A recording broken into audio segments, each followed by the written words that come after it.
সম্প্রতি চীনে আবিষ্কৃত হয়েছে নবী জুলকিফল আলাইহিসসালামের কবর। কিন্তু চীনা সরকার এই রহস্যময় কবরটি কেন গোপন করার চেষ্টা করেছে?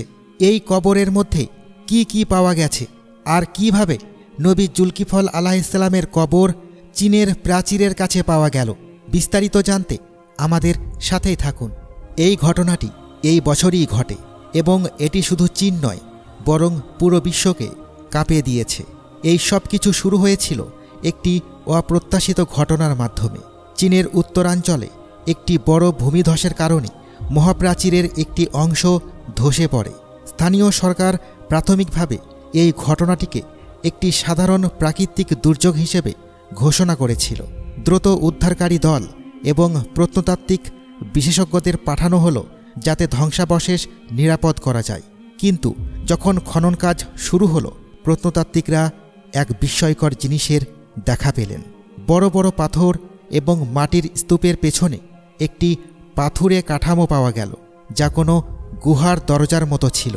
এই দরজাটি সাধারণ ছিল না, এর ওপর এমন কিছু নকশা খোদাই করা ছিল যা প্রাচীন চীনা নির্মাণশৈলীর সঙ্গে মিলত না। যখন ভাষাবিদরা এই নকশাগুলোকে বিশ্লেষণ করলেন, তারা অবাক হয়ে দেখলেন যে এই শিলালিপিগুলো ছিল আরবি ভাষায়। এটি সবাইকে অবাক করার মতো বিষয় ছিল। শেষ পর্যন্ত চীনের মহাপ্রাচীরে আরবি লেখা কেন? ইতিহাসে ইসলাম ও চীনের মধ্যকার সম্পর্কের কথা উল্লেখ থাকলেও এই পর্যায়ের কথা আগে কখনো জানা যায়নি। এই কক্ষটি বেশ বড় ছিল, পুরনো পাথর দিয়ে সাজানো এবং মাঝখানে একটি বড় শিলালিপি বা ফলক ছিল। এতে খোদাই করা আরবি লেখাগুলো এখনও স্পষ্ট ছিল। লেখাটি ছিল এমন: আল্লাহর মনোনীত বান্দা ও আদর্শের বার্তাবাহক তার রবের কাছে ফিরে গেছেন। মানুষ তাকে সত্যবাদী, ধৈর্যশীল এবং একেশ্বরবাদী হিসেবে জানত। ফলকের নিচের অংশে আরবিতে নাম খোদাই করা ছিল জুলকিফল বা জুলকাফ। এই খবর দ্রুত বেজিং পর্যন্ত পৌঁছে গেল। জাতীয় প্রত্নতাত্ত্বিক বিশেষজ্ঞ, ঐতিহাসিক এবং সংস্কৃতি বিষয়ক মন্ত্রণালয়ের কর্মকর্তাদের সমন্বয়ে গঠিত একটি দল ঘটনাস্থলে পৌঁছাল। সরকার শুরুতে এই আবিষ্কার গোপন রাখার চেষ্টা করেছিল, যাতে কোনো সামাজিক অস্থিরতা তৈরি না হয়। কিন্তু যা সব সময় ঘটে থাকে, এই খবর ফাঁস হয়ে গেল। খনন দলের একজন সদস্য গোপনে কবরের ভিডিও তৈরি করে ইন্টারনেটে আপলোড করে দেয়। ভিডিওটিতে আরবি লেখা সম্বলিত ফলক এবং পাথরের মাঝখানে বিশেষজ্ঞদের অবাক হয়ে গভীর আলোচনা করতে দেখা যাচ্ছিল। লাখ লাখ মানুষ এই নিয়ে আলোচনা শুরু করল, মুসলিম এবং অমুসলিম উভয়। সারা বিশ্বের ঐতিহাসিকরা তাদের মতামত দিলেন। কেউ কেউ সন্দেহ প্রকাশ করলেন, আবার কেউ এটিকে ইসলামের বিশ্ব ইতিহাসে এক বৈপ্লবিক মোড় হিসেবে আখ্যা দিলেন। সবচেয়ে আশ্চর্যজনক ছিল চীনা জনগণের প্রতিক্রিয়া। দূর দূরান্তরের প্রদেশ থেকে মানুষ এই জায়গাটি দেখতে আসতে শুরু করল। এদের মধ্যে অনেকাংশই ছিল অমুসলিম, কিন্তু তাদের কৌতূহল তাদের সেখান থেকে টেনে নিয়ে এলো। অনেকে বলতে শুরু করলো যে কবরের পাশে দাঁড়িয়ে তারা এক অদ্ভুত আধ্যাত্মিক প্রশান্তি অনুভব করেছেন। কেউ বলল মনে শান্তি পেল, আবার কেউ বলল যেন কেউ তাদের ডাকছে। অন্যদিকে চীনে আগে থেকেই চাপে থাকা মুসলিম সম্প্রদায়ের জন্য এই ঘটনাটি ছিল আবেগপূর্ণ এবং অনুপ্রেরণাদায়ক। সরকারের পক্ষে এই খবর গোপন রাখা অসম্ভব হয়ে পড়ল। একটি সংবাদ সম্মেলনে কর্মকর্তারা স্বীকার করেন যে তারা একটি প্রাচীন কবর আবিষ্কার করেছেন, যাতে ইসলামী সংস্কৃতির চিহ্ন রয়েছে।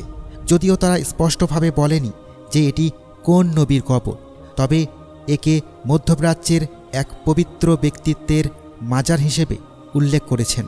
মুসলমানদের মধ্যে এই ধারণা ছড়িয়ে পড়ল যে এই ব্যক্তিত্ব কুরআনে বর্ণিত নবী হজরত জুলকিফল আলাইহিসসালামের হতে পারে। মধ্যপ্রাচ্য, তুরস্ক এবং ইন্দোনেশিয়ার অনেক আলেমও একই মত পোষণ করেছেন। ইসলামী ঐতিহ্য অনুযায়ী হজরত জুলকিফল আলাইহিসসালাম ছিলেন একজন ধৈর্যশীল নবী এবং কিছু বর্ণনায় তাঁর ইন্তেকাল ফিলিস্তিন থেকে দূরের কোনো অঞ্চলে বলা হয়েছে, কিন্তু নির্দিষ্ট জায়গার উল্লেখ নেই। এখন কবরের স্থানের পরিস্থিতি বদলে গেছে।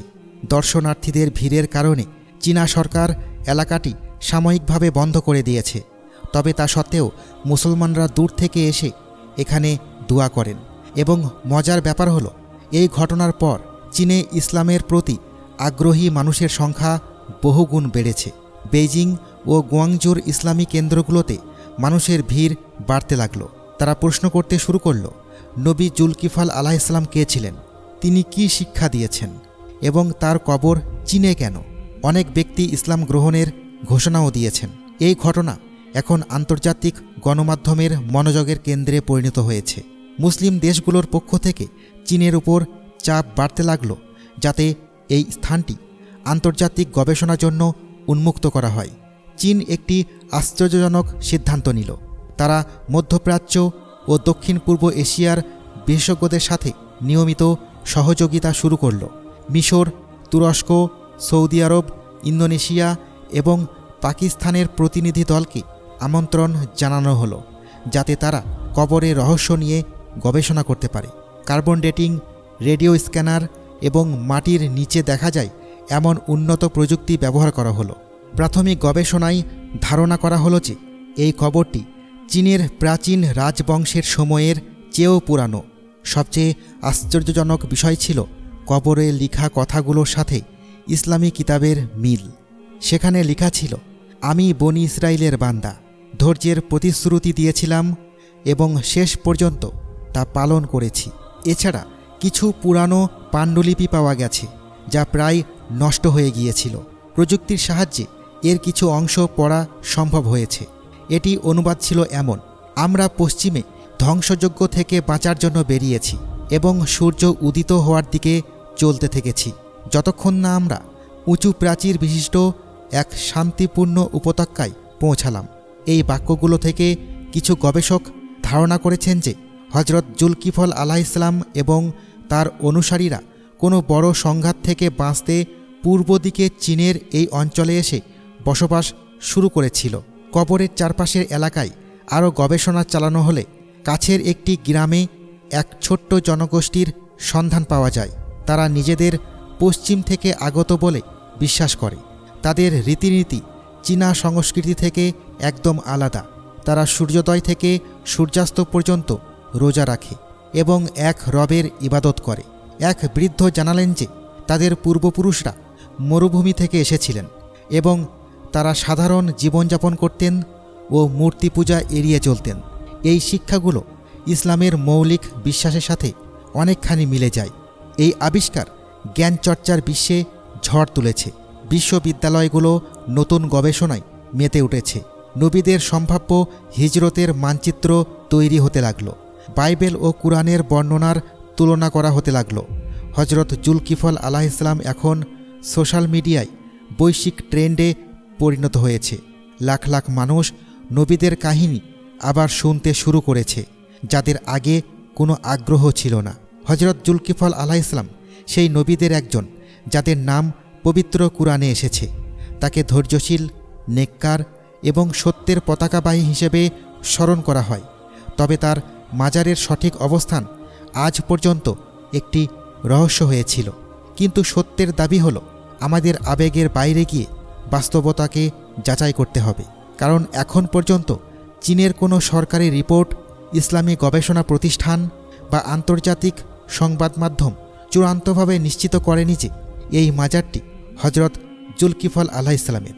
মনে রাখবেন, সত্য সবসময় গবেষণা ও প্রমাণ চায়। এবং এটিও সত্যি যে চীনে অনেক বিধিনিষেধ আছে, বিশেষ করে ইন্টারনেটে। যেমন সেখানে তাদের নিজস্ব সোশ্যাল মিডিয়া আছে যা একদম ফেসবুক, টুইটার, ইউটিউবের মতোই। তবে সব কিছু তাদের সরকারের নিয়ন্ত্রণে। এই দাবি সত্য হোক বা নিছক কল্পনা, একটি বিষয় অবশ্যই প্রমাণিত হয়েছে যে ইসলামের আলো কোনো সীমানার মুখাপেক্ষী নয়।